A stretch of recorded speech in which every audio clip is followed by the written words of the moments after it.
Hello, good evening, and welcome to the News Central TV. My name is Mazino Appeal. Now, here are the stories making rounds around the continent. Let's begin in Europe, where King Charles III, in his Christmas address, thanks selfless doctors and nurses for their support during a challenging year. The monarch, who is undergoing cancer treatment, expressed heartfelt gratitude to medical staff for their care and comfort. He also acknowledged the kind words of sympathy from the public. King Charles reflected on global conflicts, the UK's response to far-right riots, and the importance of community and peace. This year marked the monarch's first Christmas message since becoming king in 2022, following the death of his mother, Queen Elizabeth II. But on this Christmas Day, we cannot help but think of those for whom the devastating effects of conflict in the Middle East, in Central Europe, in Africa, and elsewhere pose a daily threat to so many people's lives and livelihoods. We also think of the humanitarian organizations working tirelessly to bring vital relief. All of us go through some form of suffering at some stage in our life, be it mental or physical. The degree to which we help one another and draw support from each other, be we people of faith or of none, is a measure of our civilization as nations. This is what continually impresses me as my family and I meet with and listen to those who dedicate their lives to helping others. I am speaking to you today from the chapel of the former Middlesex Hospital in London, now itself a vibrant community space, and thinking especially of the many thousands of professionals and volunteers here in the United Kingdom and across the Commonwealth who, with their skills and out of the goodness of their heart, care for others, often at some cost to themselves. From a personal point of view, I offer special heartfelt thanks to the selfless doctors and nurses who this year have supported me and other members of my family through the uncertainties and anxieties of illness, and have helped provide the strength, care, and comfort we have needed. I am deeply grateful, too, to all those who have offered us their own kind words of sympathy and encouragement. I felt a deep sense of pride here in the United Kingdom when, in response to anger and lawlessness in several towns this summer, communities came together, not to repeat these behaviors, but to repair. To repair not just buildings, but relationships. And most importantly, to repair trust by listening and, through understanding, deciding how to act for the good of all. The message of the angels to the shepherds, that there should be peace on earth, in fact echoes through all faiths and philosophies. It rings true to this day for people of goodwill across the world.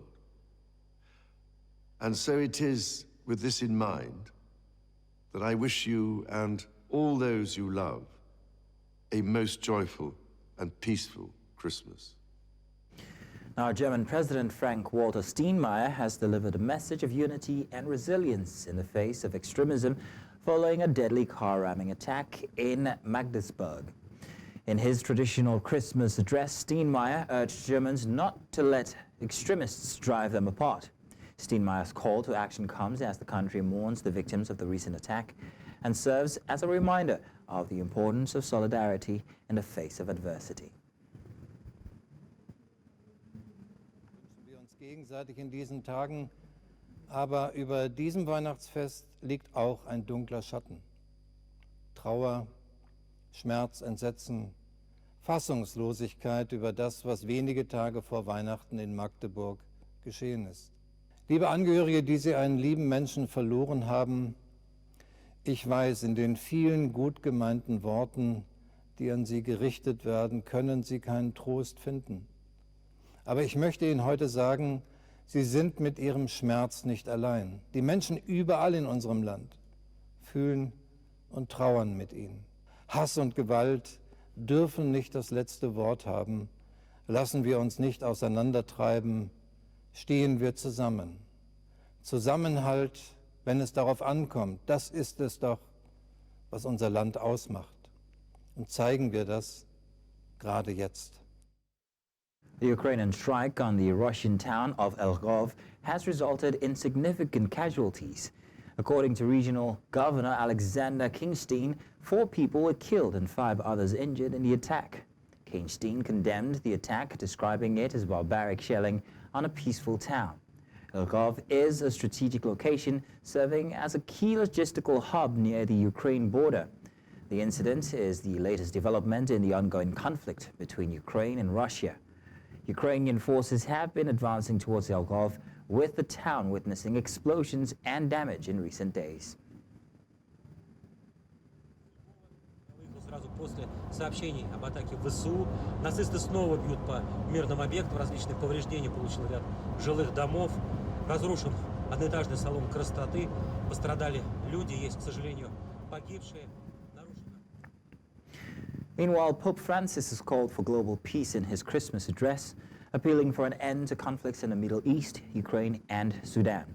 The Pope expressed concern over the humanitarian crisis in Gaza, urging a ceasefire and a release of Israeli hostages. He also denounced Russia's attacks on Ukraine's power grid, which killed 1 energy worker. Ukrainian President Volodymyr Zelensky condemned the attacks as inhumane. The Pope's message came as Ukraine marked Christmas on December 25th, a departure from traditional Orthodox celebration on January 7. Fissi sulla culla di Betlemme, rivolgo un pensiero alle comunità cristiane in Palestina e in Israele, e in particolare alla cara comunità di Gaza, dove la situazione umanitaria è gravissima. Cessi il fuoco, si liberano gli ostaggi e si aiuti la popolazione stremata dalla fame e dalla guerra e della fratellanza. Il Figlio dell'Altissimo sostenga l'impegno della comunità internazionale nel favorire l'accesso agli aiuti umanitari per la popolazione civile del Sudan e nell'avviare nuovi negoziati in vista di un cessate il fuoco.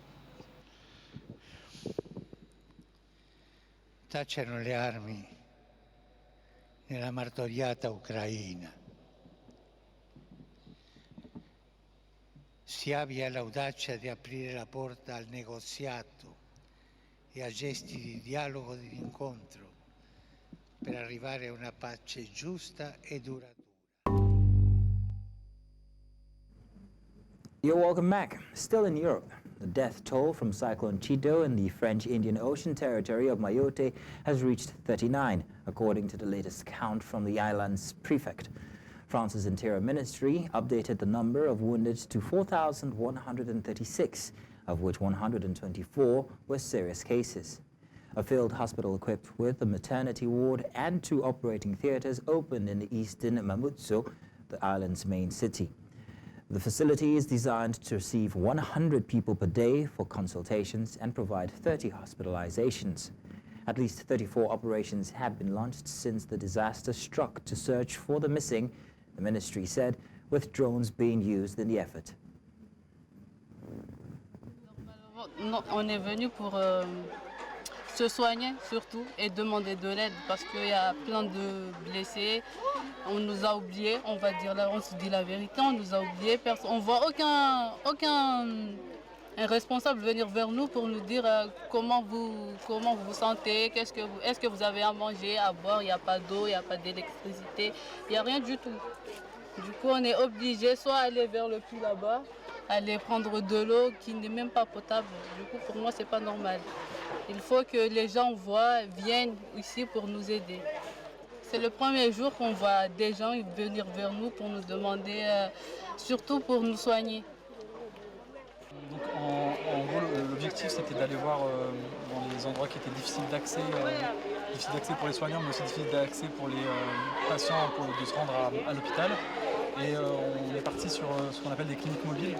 Le but, c'est de pouvoir ramener médecins, infirmiers, matériel médical et médicaments et pouvoir diagnostiquer les pathologies un peu communes qu'on peut voir à l'hôpital, mais qui sont du coup un peu isolées et difficiles d'accès.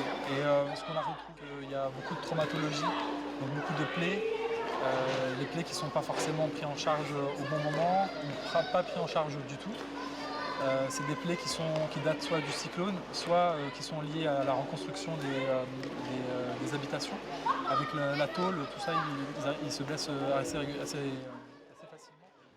And now to the Middle East. Reports are emerging from Syria of a mass grave discovered in the town of Adra, 30 kilometers northeast of Damascus. Rescuers have uncovered hundreds of bodies, sparking outrage and condemnation. This grim find is the latest in a series of mass graves uncovered across Syria since the ousting of Bashar al-Assad. The country's devastating conflict, triggered by brutal repression of anti-government protests, has claimed over 500,000 lives since 2011. The international community is calling for accountability and justice for the victims and their families. Still in the Middle East, Israel's defense minister has made a visit to troops stationed in the Philadelphia corridor, a strategic strip of land along Gaza's border with Egypt. The corridor, also known as the Philadelphia Route, is a 14-kilometer-long area that Israel has controlled since its disengagement from Gaza in 2005. The purpose of the visit was not disclosed, but it comes amid ongoing tensions between Israel and Hamas in Gaza. אנחנו נוודא שיהיו כאן מרחבי ביטחון ואזורי חיץ, עמדות שולטות שיבטיחו מול היישובים את ביטחונם, ועם כל הדבר הזה אנחנו נפעל כדי להשיג את שתי מטרות המלחמה, לשחרר את כל החטופים הביתה ולהכריע את החמאס. לא יהיה כאן חמאס שלטוני ולא יהיה כאן חמאס צבאי. In Asia, South Korea's suspended President Yoon Suk-yeol has refused to appear for questioning on Christmas Day, marking the second time in a week he has defied investigator summons. Yoon is currently under investigation for his brief martial law declaration, which led to his impeachment by Parliament on December 14th and plunged the country into a political crisis. The conservative leader, facing charges of insurrection that could result in life imprisonment or death penalty, has yet to provide an explanation for his absence. Investigators, including prosecutors and anti-corruption officials, are determining whether to issue a third sermon or seek an arrest warrant. The Constitutional Court is deliberating on Yoon's impeachment, with a ruling required within 6 months. If upheld, a by-election must be held within 60 days.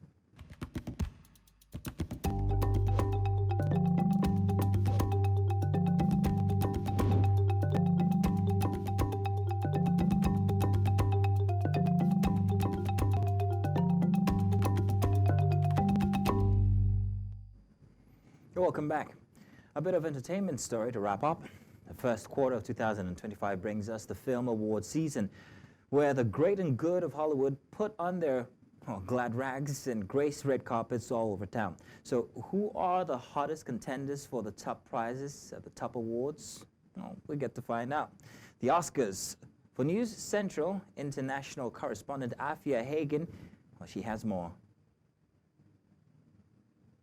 Year, when Christopher Nolan's Oppenheimer steamrolled its way through award season, there are several films expected to have a decent shot at the top prize, making for a more exciting and unpredictable Oscars race. The contenders include Anora, the story of a New York stripper who falls for the son of a wealthy Russian oligarch. Similarly acclaimed by critics, The Brutalist follows a Hungarian architect who tries to build a new life for himself in America following World War II. There are several blockbusters competing too: musical adaptation Wicked, sci-fi sequel Dune Part 2, and historical epic Gladiator 2 could all make waves this season, thanks in part to their huge box office success. Entertainment journalist Rebecca Toomey thinks Wicked could take the top prize. Without doubt, doesn't it have to be Wicked? It has been the blockbuster film we have all been waiting for phenomenal cast. And also the messaging is so strong in it, isn't it? It's about rising up, it's about friendship, it's about, you know, triumphing over adversity and being who you really are. And let's just say, Cynthia Erivo, like, come on. If she doesn't win Best Actress, I think I'm retiring from my job because she is just phenomenal. Comeback narratives are strong in the Best Actress category this year, with Demi Moore, Angelina Jolie and Marianne Jean-Baptiste all expected to return to the awards conversation. But they face stiff competition from Cynthia Erivo and a breakout performance from the relative newcomer Mikey Madison. In Best Actor, the frontrunners include Adrian Brody, Ralph Fiennes and Coleman Domingo. They could be joined by Hollywood A-listers Timothée Chalamet and Daniel Craig, who, according to Toomey, could get the gong. And what the Oscars really like to do is they like to always award people, not necessarily, I think, the best performance or the best performing film, it's how far did that actor go for the role? So we saw it with the likes of Anne Hathaway in Les Miserables. You know, if you shave your head, if you commit, if you lose lots of weight. So I think Daniel Craig in Queer might be one because he's playing so against type as the Bond character that we assume. I think he might be a bit of a red herring in there, and you might be surprised with him picking up an award. The 97th Oscars will be held on Sunday, March the 2nd. For News Central, I'm Afia Hagan. The Christmas season is upon us, but many pubs are reportedly out of the popular drink Guinness. Guinness maker Diageo have been forced to restrict the supply of the Dublin brewed triple following exceptional consumption demand at UK pubs. Many have even had to start rationing supplies, while others say they'll run out soon. Again, News Central's Afia Hagan has more on this. Landlady Kate Davidson has taken to issuing Guinness ration cards, but still the beer has run out amid a UK shortage of Ireland's national drink. Bars across Britain, even Irish ones, have reported limited supplies of the black stuff since Guinness owner Diageo announced earlier this month that it was experiencing exceptional consumer demand. Davidson first realised there was a problem when she tried to make her normal weekly order of 7 or 8 barrels, to be told she could only buy 4. I do my normal weekly orders every Monday, and normally I'd order 7 or 8 barrels, and this Monday when I went to do my orders there were only 4 available to me. So I spoke to the brewery and they confirmed that they were being rationed by Diageo as well, so they were passing on that ration.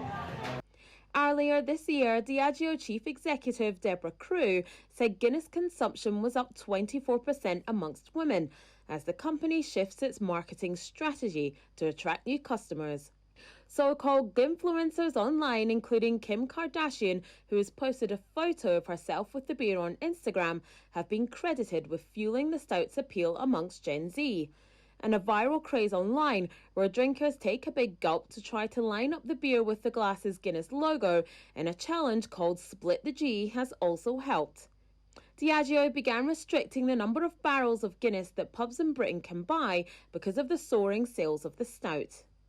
Sales of Guinness by volume in Britain soared by almost 21% between July and October, despite the overall beer market gradually declining.